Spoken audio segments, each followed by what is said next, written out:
साथियों, इस वीडियो के अंदर आपको मैं बताने वाला हूँ, जैसा कि आपने थंबनेल से देख ही लिया होगा, पीपीएफ पर मिलने वाले इंटरेस्ट या आप बोल सकते हैं ब्याज को आप इनकम टैक्स रिटर्न में कहाँ पर दिखाएं।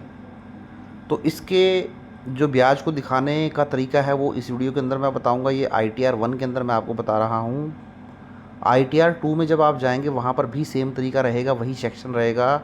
एग्जम्प्टेड इनकम में जाकर ही आपको दिखाना पड़ेगा। बट यहाँ पर कन्फ्यूज़न जो है और जो कमेंट भी मुझे आ रहे हैं वो ये आ रहे हैं कि एग्जम्प्टेड इनकम तो ठीक है, बट एग्जम्प्टेड इनकम में वहाँ पर कैटेगरी और सब कैटेगरी आता है, तो किस कैटेगरी के अंदर और किस सब कैटेगरी के अंदर इसको चूज़ करना है, कौन सा सेक्शन चूज़ करना है, वो क्लैरिटी नहीं मिल पा रही है। तो इस वीडियो के अंदर मैं आपका यही कन्फ्यूज़न दूर करने वाला हूँ।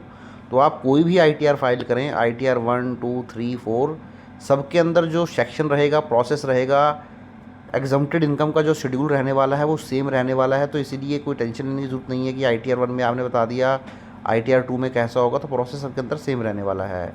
तो चलिए अब मैं आपको बताता हूँ कहाँ पर जाके दिखाना है। तो देखिए, ये आप जब पूरा प्रोसेस कर लेते हैं, जब यहाँ पर पहुँच जाते हैं, पर्सनल इन्फॉर्मेशन मैंने कंफर्म कर ली है, उसके बाद आपको ग्रॉस टोटल इनकम फिल करनी है, total deduction, tax paid, view और टैक्स लायबिलिटी डिटेल।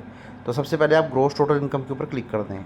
जैसे ही ग्रॉस टोटल इनकम के ऊपर क्लिक करेंगे, देखिए आप यहाँ पर आपको सैलरी की इनकम नज़र आ रही है। देखिए सैलरी की इनकम इनकी बाय डिफ़ॉल्ट ही जो इनको 26 AS होगा या एनुअल इन्फॉर्मेशन स्टेटमेंट होगा, वहाँ से ये ऑटो पॉपुलेट होकर इन्फॉर्मेशन आ रही है।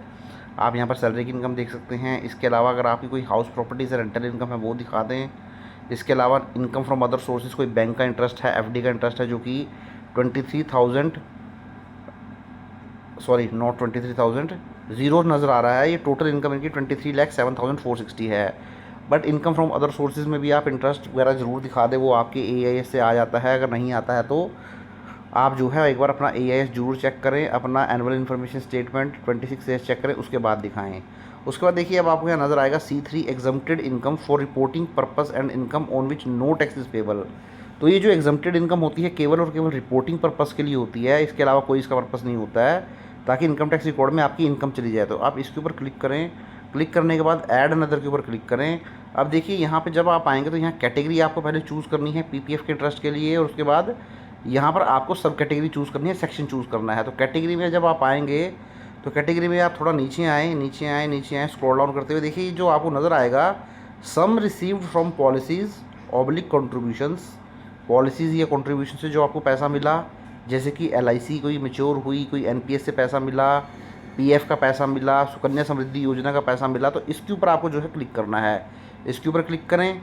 जैसे ही इसके ऊपर क्लिक करेंगे यहाँ सब कैटेगरी आपको नज़र आएगी। तो सब कैटेगरी अंदर आपको क्या करना है, ये आप थोड़ा नीचे आएँ, यहाँ पे जो सेक्शन 10(11) है, स्टैट्यूटरी प्रोविडेंट फंड रिसीव्ड।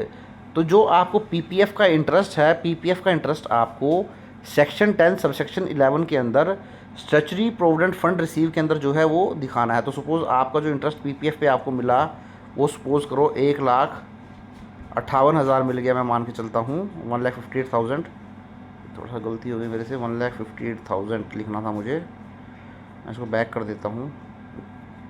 1,58,000, एक मिनट, 1,58,000 ये हो गया 1,58,000। अब जो है आप इसको सेव कर दें। तो देखिए आपका यहाँ पर इंटरेस्ट जो है 1,58,000, sum receive from policies contribution such as LIC, NPS, Sukanya Samriddhi Yojana, सब कैटेगरी आपकी हो गई, सेक्शन हो गया 10 subsection 11 statutory provident fund received. तो यहीं पर आकर आपको क्या करना है, आपको जो भी PPF का इंटरेस्ट होता है वो यहाँ पर शो कर देना है। तो आप यहाँ से ऊपर से इसको देख सकते हैं, हाइड भी कर सकते हैं। तो आपको 1,58,000 आ चुका है। उसके बाद आपको क्या कर देना, लास्ट में आके इसको कंफर्म कर देना है। तो जैसे ही मैं कंफर्म करूँगा, देखिए कंफर्म हो चुका है। अब देखें आपकी पर्सनल इन्फॉर्मेशन कंफर्म हो चुकी है, आपकी ग्रॉस टोटल इनकम भी कंफर्म हो चुकी है। तो इस तरीके से आपको क्या करना है, जो भी आपको भी PPF का इंटरेस्ट मिला हो, तो ये मैंने आपको ITR 1 में समझाया है, ऐसे ही आप ITR 2 में एग्जम्प्टेड इनकम के शेड्यूल में जाएँ, ITR 3 में जाएँ, ITR 4 में जाएँ, जो भी ITR आप फाइल करते हैं वहाँ पर यही सेम एग्जम्प्टेड इनकम का शेड्यूल रहेगा, यही कैटेगरी रहेगी, यही सब कैटेगरी रहेगी, और आप इस PPF के इंटरेस्ट को वहाँ पर शो कर दें, ताकि आपकी एक कंप्लाइंस भी हो जाए। और ये जो आपका कन्फ्यूज़न बना हुआ था कि मुझे PPF का इंटरेस्ट कहाँ पे शो करना है, ये कन्फ्यूज़न भी आपकी दूर हो जाएगी। बाकी जो ITR 1, 2, 3, 4 जो है, इनके ऊपर मैं धीरे धीरे वीडियो बना रहा हूँ। ITR 1 और 4 पे तो ऑलरेडी अपलोड कर चुका हूँ, 2 पे शेयर मार्केट की इनकम पे भी अपलोड कर चुका हूँ, बट 3 का भी फॉर्म नहीं आया है। जैसे ही फॉर्म आएगा उसके ऊपर भी मैं वीडियो अपलोड कर दूँगा, अगर आप फ्यूचर ऑप्शन करते हैं, कोई बिज़नेस करते हैं जहाँ बुक्स ऑफ अकाउंट वगैरह मेंटेन करनी होती है। Thank you very much.